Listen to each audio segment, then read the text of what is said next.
আজকের প্রথম যে ঘটনাটি লেখা হয়েছে সে ঘটনাটি লিখেছেন বাপ্পাদিত্য বারিক। তিনি যেভাবে ঘটনাটি লিখেছেন ঠিক সেভাবেই পড়ে আমি সকলকে শোনাচ্ছি। তিনি লিখেছেন, দাদা, আমি নিজের একটা অভিজ্ঞতা শেয়ার করতে চাই। কয়েক বছর আগে শীতের সন্ধেবেলায় আমি নলেন গুড়ের রাজভোগ আর সন্দেশ 1 কেজি করে 2 কেজির মতো কিনে সাইকেলের সামনের ডালায় নিয়ে বাড়িতে ফিরছিলাম।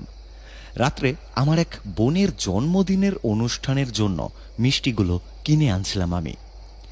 তাড়াতাড়ি বাজার থেকে বাড়িতে পৌঁছানোর জন্য একটা শর্টকাট রাস্তা আছে। রাস্তাটা বেশ নির্জন, লাইট খুবই কম। আমি তাড়াতাড়ি পৌঁছাবো এই ভেবে আমি ওই শর্টকাট রাস্তাটাই ধরে ফেলেছিলাম। হঠাৎ করে যেন মনে হলো কেউ যেন খুব সুন্দর একটা রজনীগন্ধার সেন্ট বা আতর মেখে একটা কালো পোশাক পরে আমার সাইকেলের পেছনে খুব দ্রুতভাবে ছুটে আসছে। আমি যেই পেছন ফিরে চেয়েছি অমনি হঠাৎ আমার সাইকেলটা একটা পাথরের সাথে ধাক্কা খেয়ে উল্টে পড়ে। আমি কোনো রকমে তাড়াতাড়ি করে সাইকেল থেকে নেমে পড়লাম আর সাইকেলটা তুলে মোবাইলের টর্চ জ্বালিয়ে দেখলাম রাস্তাটা একেবারে পরিষ্কার। রাস্তার সামনে পাথর, ইট বা কিছু জিনিস যেটাতে আমি হোঁচট খেয়ে পড়ে যেতে পারি সেরকম কোনো জিনিস সেখানে পড়ে নেই। এরপর আমি তাড়াতাড়ি করে বাড়িতে ফিরে আসি। আমি মিষ্টির ব্যাগটা আমার এক বৌদির হাতে সবেমাত্র দিয়েছি। বৌদি আমার সামনেই সেই ব্যাগটাকে খুলছিল। মিষ্টির ব্যাগটা যেই না বৌদি খুলল, অমনি আমি যা দেখলাম সেটা দেখার পর আমি কিছুই বুঝতে পারলাম না। এই ঘটনার ব্যাখ্যা আমি আজও কিছুতেই খুঁজে পাইনি। মিষ্টির ব্যাগটা খোলার পর আমি দেখলাম মোট 4টে প্যাকেটের মধ্যে সন্দেশের 8 কেজির একটা প্যাকেট এবং 8 কেজির একটা রাজভোগের প্যাকেট, যেখানে আমি কিনেছিলাম মোট 2 কেজি মিষ্টি। মানে রাজভোগ কিনেছিলাম 1 কেজি আর সন্দেশ কিনেছিলাম 1 কেজির মতো। কিন্তু আমি বাড়িতে ফিরে যখন ব্যাগ খুললাম তখন দেখলাম আমার কাছে 8 কেজি করে 2টো প্যাকেট পড়ে আছে, মানে অর্ধেকটা কেউ খেয়ে নিয়েছে এরকম। সেদিন আমি এতটাই বিব্রত হয়েছিলাম যা আর বলার অপেক্ষা রাখে না। তখন আমি আমার এক ভাইকে পরে মোটর সাইকেল করে আবারও মিষ্টি আনতে পাঠিয়েছিলাম। আজকের এই স্মার্টফোনের যুগেও অনেক অদ্ভুত কিছু ঘটে যায় যেগুলোর সঠিক ব্যাখ্যা করা একেবারে সম্ভব হয় না। দাদা, ঘটনাটা 2021 সালের 27শে ডিসেম্বরের ঘটনা। পশ্চিমবঙ্গের বাঁকুড়া শহরতলির ঘটনা এটা। এই ঘটনাটা আজও আমাকে ভীষণ বিচলিত করে।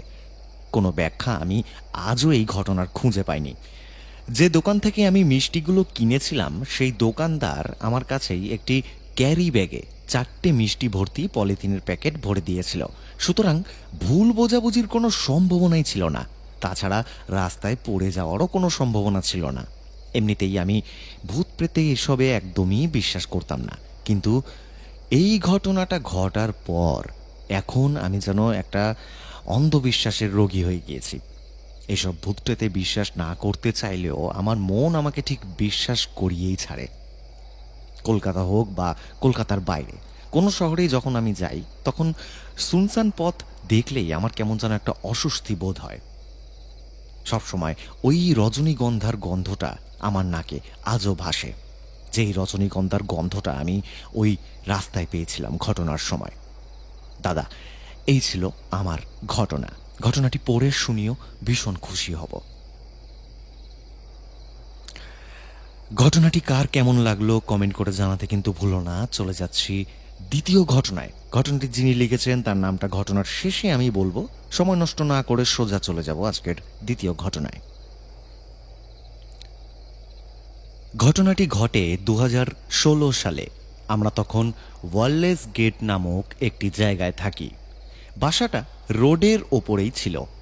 নতুন নতুন সেই বাসায় উঠতেই অদ্ভুত সব ভুতুড়ে কাহিনী দেখতে পেতাম। যেমন টেবিলে কলম রেখে গেলে সেটা আর পরে খুঁজে পেতাম না। সারা ঘর খুঁজেও সেটাকে পাওয়া যেত না। আবার 5-6 দিন পরে, ওই দিন সপ্তাহ পরে, সেই টেবিলের ওপরেই পাওয়া যেত সেই কলমটিকে। মাঝে মাঝে তরকারি থেকে মাছ উধাও হয়ে যেত। এই বাসায় আসার পর থেকেই আমি অসুস্থ থাকতাম সবসময়। আশেপাশের ফ্ল্যাটের আন্টিদের থেকে এবং লোকজনের থেকে শুনতাম যে এই বাসায় নাকি প্রায় দিনই এমন সব অদ্ভুত ঘটনা ঘটে। আর আমরা যেই ফ্ল্যাটে উঠেছি সেই ফ্ল্যাটে এমন সব ঘটনা এটা নাকি নিত্যদিনের। প্রথমে আমরা এইসব বিশ্বাস করিনি, কিন্তু আস্তে আস্তে বুঝতে পারলাম কথাগুলো একেবারে সত্যি। প্রায় দিনই রাতে শুনতে পেতাম কেউ জানালা দিয়ে আমাকে আমার নাম ধরে ডাকছে। মাঝের মধ্যে দরজায় কড়া নাড়ার শব্দ পেতাম, কিন্তু দরজা খুললে আর কাউকে দেখতে পাওয়া যেত না। আমার আব্বুর বাড়িতে আসতে প্রতিদিনই খুব রাত হতো, 12টা 1টা প্রায় দিনই বাজত। মাঝে মাঝে আমরা সবাই ঘুমিয়েও যেতাম। আম্মু দরজা খুলে বসে থাকতো। মাঝে মাঝে দেখা যেত কেউ যেন ছাদে উঠে যাচ্ছে, কিন্তু তাকে আর নামতে দেখা যেত না। আবার প্রায় প্রতি রাতে বাচ্চার কান্নার আওয়াজ পাওয়া যেত। প্রায় বিকেলেই দেখা যেত খালি গায়ে কালো কুচকুচে একটা বাচ্চা সিঁড়ি বেয়ে ছাদে উঠে যাচ্ছে। মাঝে মাঝে একটা কালো বোরকা পরা মহিলাকেও দেখা যেত। আমরা সবাই বাচ্চাটা আর মহিলাকে খুঁজতে যখন ছাদে যেতাম তখন কাউকেই আমরা খুঁজে পেতাম না। একদিন আমাদের পাশের ফ্ল্যাটের আন্টির ওই বাসার সবাই গ্রামে ঘুরতে যায়। সে একা ছিল বাড়িতে। আমি আর আমার এক বন্ধু আন্টিদের বাসায় টিভি দেখছিলাম। হঠাৎ আমরা দুজন দেখলাম একটা ছোট ছেলে আমাদের পাশে দাঁড়িয়ে আছে, আর আমাদের দিকে হা করে ছেলেটা তাকিয়ে আছে। ছেলেটা দেখতে ভীষণ অদ্ভুত ছিল। লাল একটা হাফ প্যান্ট পরা ছিল, খালি গা, আর কুচকুচে কালো গায়ের রং। তখন আমি বেশ ছোট ছিলাম। আমার বান্ধবী ছেলেটাকে জিজ্ঞেস করে যে তুমি কি করে এলে এখানে, তুমি কে, তুমি না বলে যে লোকের বাসায় ঢুকেছ, তুমি এটা কেন করছো?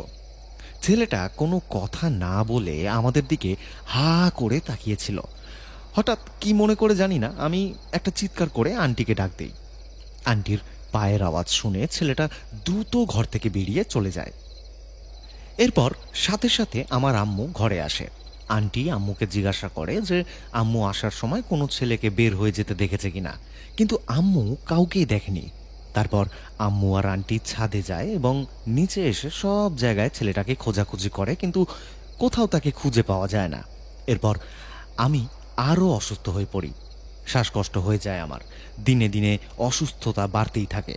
কোনো ডাক্তারের ওষুধে কোনো কাজ হচ্ছিল না। পরে এক কবিরাজ বলেছিল যে আমাদের ফ্ল্যাটে খারাপ কিছুর নজর আছে, আর যার জন্য আমার এমন অবস্থা হয়েছে। আরও কিছুদিন এখানে থাকলে হয়তো আরও বড় কিছু বিপদ হতে পারে। এরপর আমরা সেই বাসা থেকে চলে আসি এবং পরে জানতে পারি ওই ফ্ল্যাটে যারাই ছোট বাচ্চা নিয়ে উঠত তাদের বাচ্চারাই এমন অসুস্থ হয়ে পড়তো, যেমনটা আমি অসুস্থ হয়ে পড়েছিলাম। আর সেই বাসা থেকে চলে আসার পর আমি একেবারে সুস্থ হয়ে যাই, আর কখনো আমার শ্বাসকষ্ট হয়নি। এই ছিল দ্বিতীয় ঘটনা। ঘটনাটি যিনি পাঠিয়েছেন তার নাম আমি শাউট আউট দিচ্ছি, তার নাম নুসরাত জাহান। তিনি ঘটনাটি আমাকে ঢাকা শহর থেকে লিখে পাঠিয়েছেন। আজকের এপিসোডের ঘটনাগুলো কেমন লাগছে আমাকে কমেন্ট করে কিন্তু অবশ্যই জানিও। চলে যাচ্ছি শেষ ঘটনায়। ঘটনাটি শেয়ার করেছেন তনিমা বিশ্বাস। তিনি যেভাবে ঘটনাটি লিখেছেন ঠিক সেভাবেই পড়ে আমি সকলকে শোনাচ্ছি।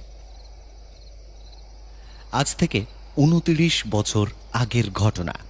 এই ঘটনাটি আজও আমাকে মাঝের মধ্যে ভাবায়। ভূতটুত বলে আমি কোনো কালেই কিছু বিশ্বাস করতাম না, আর এসব আমি কোনোদিনও মানতামও না। তখন আমার বয়স কতই বা হবে, 30 বা 31-এর মতো। আমার দুটো মেয়ে, একজনের বয়স 7 বছর আর ছোটটার ওই 2.5 কি 3। আমার হাজবেন্ডের ব্যবসার সুবিধার্থে ভাড়া বাড়ি থেকে কিছুদিনের জন্য একটি পুরনো পরিত্যক্ত কোয়ার্টারে আমাদেরকে নিয়ে যাওয়া হয়। সেখানে নিয়ে যাওয়ার পরিকল্পনা হতেই কোয়ার্টারটি কিছু লোক দিয়ে পরিষ্কার পরিচ্ছন্ন করিয়ে রাখে আমার স্বামী নিজেই।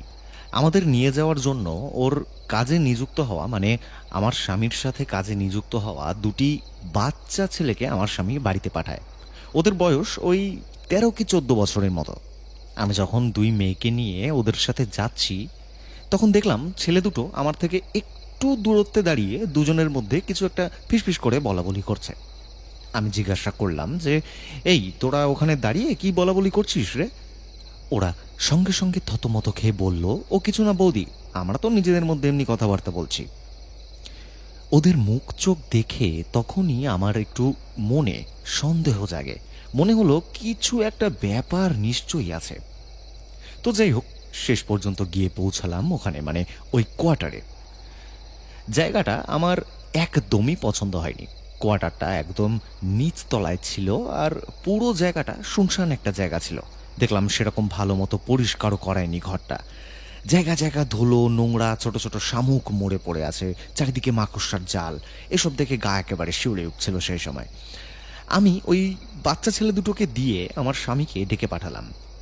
ও এলে ওর কাছে কোয়ার্টারটার সম্বন্ধে আমি জানতে চাইলে ও এমনভাবে সব কিছু বলল, তাতে সন্দেহ করার মতন কিছু না হলেও আমার মনে হলো ওর বলা কথার মধ্যেও কোথাও যেন কিছু একটা লুকোনো লুকোনো ভাব রয়েছে। তো যাই হোক, ঘরের বর্ণনাটা একটু দিয়ে রাখি। ঘরগুলোর প্রথম দরজা দিয়ে ঢুকেই একটা ঘর, তার সাথে লাগোয়া বাথরুম, আর তারপরেই ছিল কিচেন। কিচেন থেকে বেরিয়ে আবার একটা ঘর, আর ওই ঘরে এমনই একটা চৌকি রয়েছে যেটা 3 জনের শোয়ার মতো। আমি বুঝলাম ওটাই আমাদের দিনে রাতে ঘুমানোর ব্যবস্থা। আর কোনো ঘরে কিচ্ছুটি নেই, পুরো ফাঁকা আর ময়লা। কিচেনের অবস্থাও ব্যবহারের অনুপযুক্ত। আমার স্বামী আমায় অবশ্য বলল, এখানে তোমাকে কিছুই করতে হবে না, পাশেই একটা ক্যান্টিন চালানোর দায়িত্বে আমাকে দিয়েছে। সাথে সহযোগিতা করার জন্য কয়েকটা বাচ্চা ছেলেকেও সঙ্গে নিযুক্ত করেছি। চালাতে পারলে মনে হচ্ছে বেশ ভালোই চলবে। তো যাই হোক, কি আর করা যাবে, ওর ওপরে তো কোনোদিন খবরদারি করিনি, এবারও আর করলাম না, চুপচাপ মেনে নিলাম সব কিছু। তবু একবার জিজ্ঞাসা করলাম, তুমি কি কিছু লুকাচ্ছ আমার থেকে? সে বলল, কি আবার লুকাবো, এই বলেই বাড়ি থেকে বেরিয়ে গেল সে। সেদিন দুপুরে আমাদের খাবারটা আমার স্বামী ঘরে পাঠিয়ে দিলেও ও কিন্তু আমাদের সাথে খেতে আসে না। ও এলো একেবারে রাত্রি 10টা কি 10:30 নাগাদ। একেবারে রাত্রের খাবার সে নিয়ে আসলো। তারপর আমরা সবাই মিলে একসাথে খেতে বসলাম। খাওয়া দাওয়ার পর কোনো রকমে যেমন তেমন করে গুছিয়ে আমরা বিছানা পেতে শুয়ে পড়লাম। বড় মেয়েকে দিলাম দেয়ালের দিকে, ছোটটাকে মাঝখানে, আর তারপর ঠেসাঠেসি করে আমরা 2জন শুয়ে পড়লাম। 3 জনের শোয়ার জায়গায় 4জন তো ধরার কথা না। ওরা ঘুমিয়ে পড়লেও আমি কিছুতে ঘুমোতে পারছিলাম না। মনের মধ্যে যেন একটা গুপ্ত ভয় কাজ করছিল। সেদিন মোটামুটি জেগেই কাটিয়ে দিলাম। পরের দিন কিছুক্ষণ জেগে থাকার পর কখন যে ঘুমিয়ে পড়েছিলাম সেটা খেয়াল করতে পারিনি। ঘুমের ঘোরে এপাশ ফিরে ওপাশের দিকে যেই না আমার হাতটা পড়েছে, দেখলাম মাঝখানে ছোট মেয়েটা নেই। আমি সঙ্গে সঙ্গে ওকে, মানে আমার স্বামীকে ধাক্কা দিয়ে তুলে বললাম, শিগগিরই ওঠো, ছোট মেয়ে কোথায়?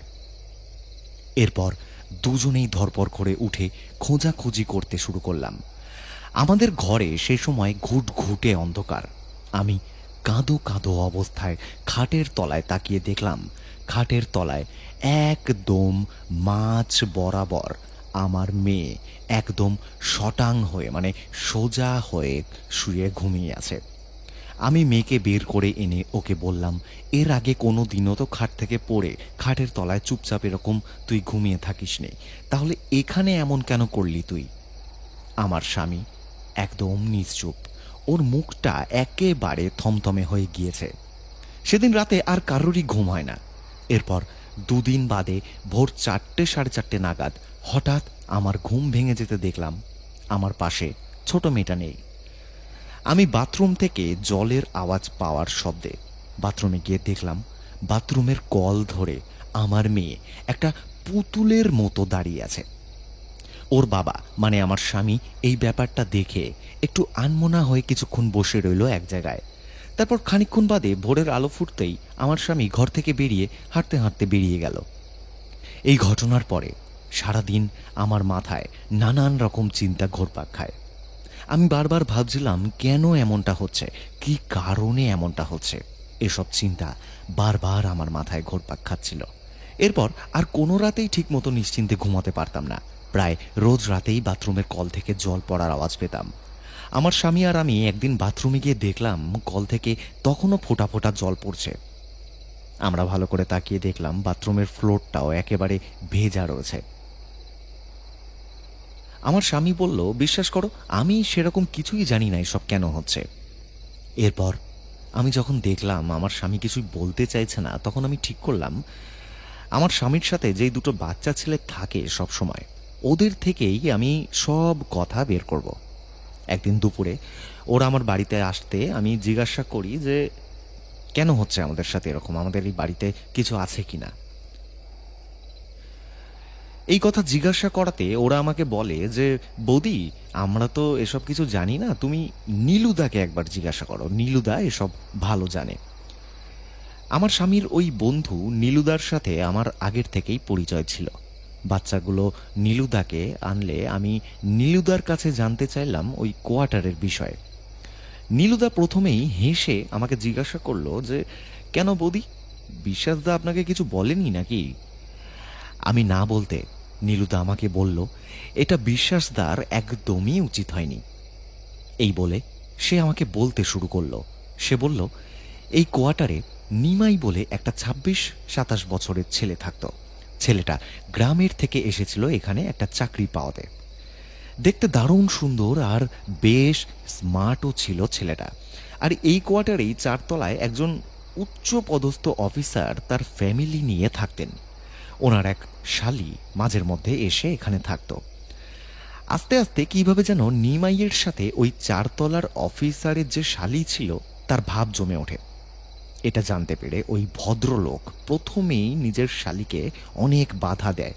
যখন কিছুই করতে সে পারে না বাধা দিয়েও, তখন প্রায় দিন ওই ছেলেটাকে মানে ওই উচ্চপদস্থ অফিসার নিমাইকে এসে ধমকাধমকি দিতেন যে ওনার শালির সাথে যেন সে আর মেলামেশা না করে আর কথা না বলে, এর অন্যথায় উনি অন্য ব্যবস্থা নেবেন এই বলে নিমাইকে ভয় দেখাতেন। ছেলেটা মানে নিমাই, সে তার বিধবা মায়ের একমাত্র সন্তান। এখানে এসেছে সে শুধুমাত্র কাজ করতে। এই দেখা সাক্ষাতের বিষয়টা একদিন ওই উচ্চ পদস্থ অফিসার মানে ওই ভদ্রলোক একদিন হাতে নাতে ধরে ফেলেন। ওনার সম্মান রক্ষার্থে ওনার করণীয় কাজ উনি তক্ষুনি ঠিক করে ফেলেন। উনি টাকা খাইয়ে কয়েকটা লোকের মারফতে নিমাই নামের ছেলেটাকে গভীর রাতে ওই ঘরের লাগোয়া ব্যালকনির ওপাশের বাগানে নিয়ে গিয়ে শ্বাসরোধ করে হত্যা করে, আর তারপর আবার ব্যালকনি দিয়ে ঢুকিয়ে ঘরের ওই বাথরুমের শাওয়ারের সাথে গলায় ফাঁস দিয়ে নিমাইয়ের নিথর দেহটাকে ঝুলিয়ে রাখে। মৃতদেহের পা বাথরুমের মেজের সাথে লাগোয়া ছিল, তাতে সবাই বুঝে গিয়েছিল ছেলেটা নিজের থেকে আত্মহত্যা করেনি, ওকে নিঘাত মেরে ফেলা হয়েছে। এই বলে নীলুদা শেষে বলল যে বৌদি, নিমাইয়ের এই ঘটনা খুবই কষ্টের। ছেলেটা সত্যিই ভীষণ ভালো ছেলে ছিল। ওর মৃত্যুর পর ওর মা এসে ছেলেটাকে জড়িয়ে ধরে কি কান্নাটাই না কেঁদেছিল, সেই দৃশ্য চোখে দেখা যায় না। নীলুদার মুখে ঘটনা শোনার পর বেশ কয়েকবার বাথরুমে গিয়ে শাওয়ারের দিকে তাকিয়ে থাকতাম। এরপর আমি ভয় ডর সত্যি আর কোনোদিনও পাইনি, তবে ভীষণ রকম মায়া হয়েছিল নিমাইয়ের প্রতি। আমার স্বামী ঘরে এলে ওকে সব ব্যাপারটা খুলে বললাম। এও বললাম তুমি সব কিছু জানা সত্ত্বেও আমাদের কিচ্ছু বলনি। আমি এও শুনেছি ওই ছেলেটা থাকার পর আর কেউই এই কোয়ার্টারে থাকেনি। আমি আমার স্বামীকে বললাম আমরা আজই আমাদের ওই ভাড়া ঘরে চলে যাচ্ছি, এক মুহূর্তের জন্য এখানে আর থাকবো না। আমার দুটো বাচ্চা আছে, আজ তাদের যদি কিছু হয়ে যায় আমি থাকবো কিভাবে? ছেলেটার কষ্ট এই কোয়ার্টারে আজও ছড়িয়ে আছে। নিমাইয়ের আত্মা হয়তো আজও মুক্তি পায়নি। এই ছিল দাদা ঘটনা। এই ছিল আজকের এপিসোডের ঘটনা। সবাই ভালো থেকো। আজকের মতো শুভরাত্রি।